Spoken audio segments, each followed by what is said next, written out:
Scout stopped again. This time Gallo had a feeling that he'd come to the end of his tale, at least for now, since Scout now placed his hands on the ground either side of his body and waited.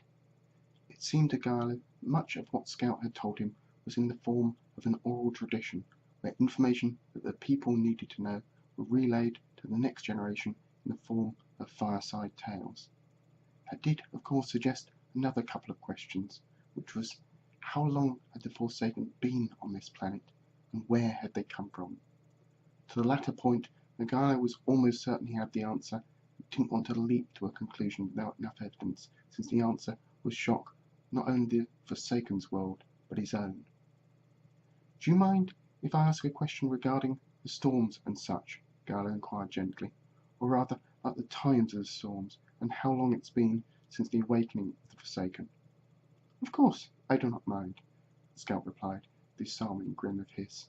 "The storms come round every 7 or 8 seasons, when they're really bad, but a little storm can come any time.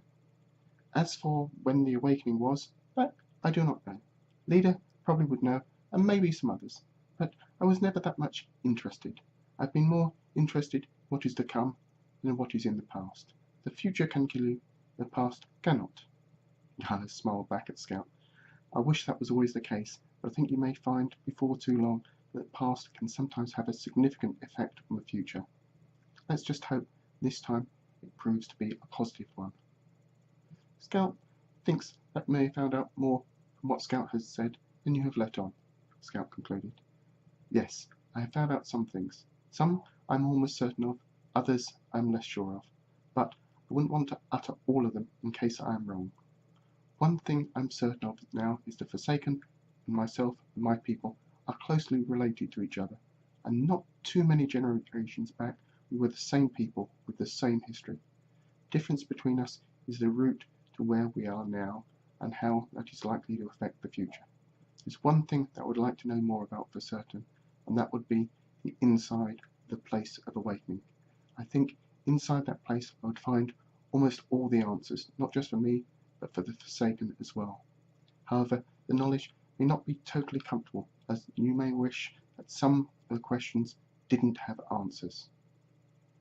"I still do not understand what you say about not having the answers. Scout always wishes to have the answer. Not knowing can be dangerous. Is that poisonous? Is that foothold secure? And many other things. However, Scout is learning that not everything is as he thought, so it is possible that not knowing may be best. But Scout will wait and see before he makes up his mind."